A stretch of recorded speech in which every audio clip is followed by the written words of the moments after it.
Magandang araw mga kaibigan. Bigyan natin ngayon ng opinion reaction itong mga pahayag ni NBI Director Jaime Santiago tungkol sa kanyang pagre-resign. Nilinaw niya walang mafia kasi may mga nabasa kong mga post na pinapatakbo ng mafia ang NBI. So basahin ko muna ito . Nilinaw ni NBI Director Jaime Santiago na wala siyang binabanggit na mafia sa loob ng ahensya. Hindi rin aniya siya nagbitiw sa pwesto dahil sa kasalukuyang administrasyon.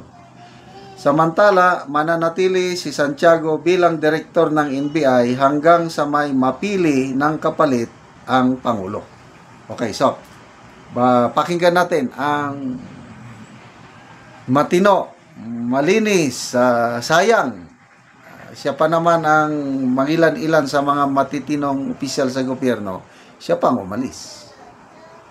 Nakakapanghinayang. Ito. Wala akong sinasabing ganun. Ayan ang aking at nakita nyo, may mga members ng media, wala akong binibitiwang salita kahit ano. No?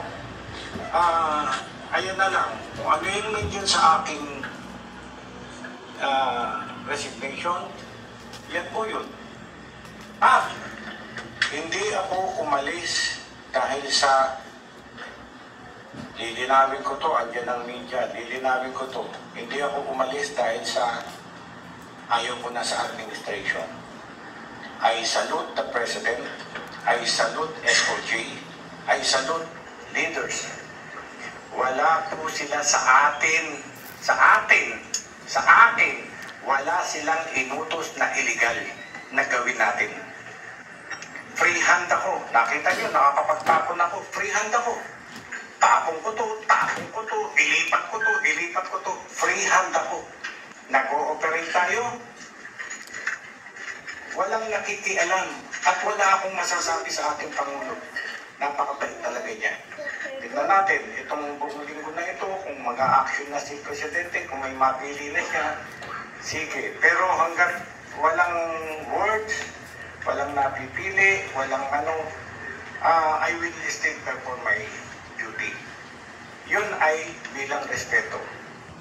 May mafia daw, wala akong sinasabing ganun, ayan ang aking At nakita nyo, may mga members ng media, wala akong binibitiwang salita kahit Okay, so maganda yung ganyang pahayag.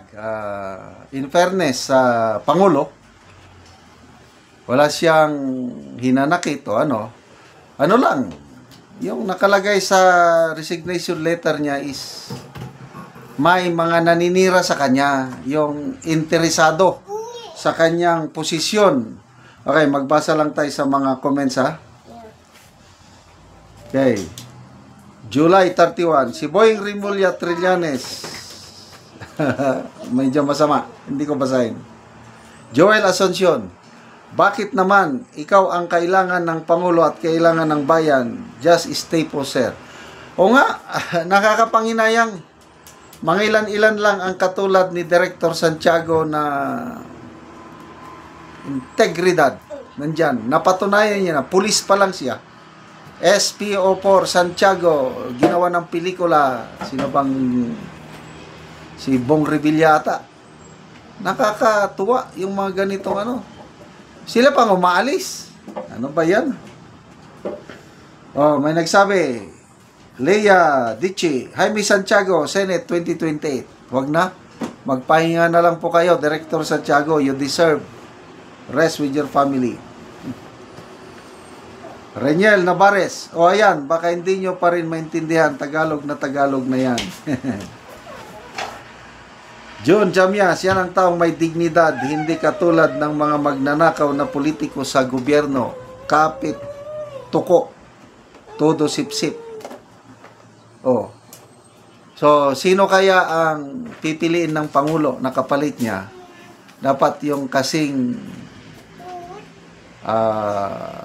yung the same integrity kung meron. I don't know kung sinong ipapalit. Mel Sumampong, huwag ka na mag-resign, sir. Mamimiss ka namin. Reste Cruzat, dapat manatili po kayo sa NBI, sir. Oh. Hindi siya pwedeng manatili dahil irrevocable yung resignation niya. Hinihintay lang yan na may palit para naman hindi maapektuhan ang ahensya itong NBI. Isa ito sa mga mataas ang respeto ko. Okay, may nabasa akong post na pinagpapaliwanag. Sandali tignan ko yung post na yon. Okay, yung nabasa kong post na nagpapaliwanag yung pag-resign ni Director Santiago, meron yung Special Task Force, elite unit yun ng NBI, nagkamali sila. Meron silang ni-raid. Ang nakalagay sa warrant of arrest is Pampanga ata, Santa Rita, Pampanga. Ang ni-raid nilang lugar is Bulacan. So, galit si Director Santiago. Nirelieve niya yung 13 personnel, mga special unit ito. Dinisband niya. Then, yun na nga. Pagkatapos nun, marami pa siyang ginawang reform. Nililinis niya talaga ang ahensya. Kasi nga ano ito? Taglay na ni Director Santiago ang yung magandang nagawa niya sa public service niya, gusto niyang ituloy sa NBI. Nililinis niya ngayon ang NBI. Relieve dyan. Ngayon, tinira siya ng mga I don't know how do we call it. Yung mga naninira sa kanya. Ayaw niyang, sabi nga niya, yung pagre-resign niya is not a sign of guilt. But it's a move to protect his integrity, his name, na alam ng karamihang Pilipino kung sino itong Director Santiago na ito. At nakakapaghinayang na umalis na siya, mabuti rin para mapangalagaan ang kanyang integridad. Kasi,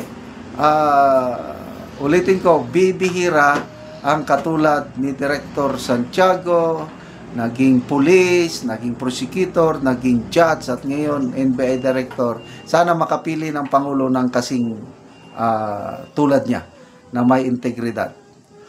Kaya salamat mga kaibigan sa inyong pagsubaybay sa ating channel. Nakakatulong kayo ng maigi sa tribong Talandig ng Bukidnon dahil ang sweldo natin sa channel na ito is pantulong sa tribo.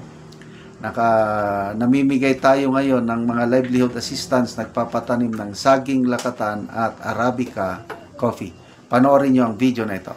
Na anak ko sa among saging lakatan. So, ang among unang tanom lakatan. So, 240 tanan ang among tanom nga lakatan. So, tama ni sa Ilaya. O kining among lakatan hapit na pod ni mamunga. Tungod kay mga dagko na og tagas na pod. O gawas nga hinlo ang among lakatan, padayon pod miani sa pag-abono. Og pag-spray sa puradan. So nindot gyud ang tubo sa among saging. So gawas sa lakatan nanumpod mi og kape. Kay mas mahal ang kape kaysa lakatan. So mauna ni ang among tanom nga kape nga isa pa ka bulan. Maayo kaayo ang tubo og kining among tanom nga kape nga 700 tanan gyud buhi. Makita gyud namo nga nalipay mi sa pagsuporta sa kape nga maayo gyud ang tubo sa among kape.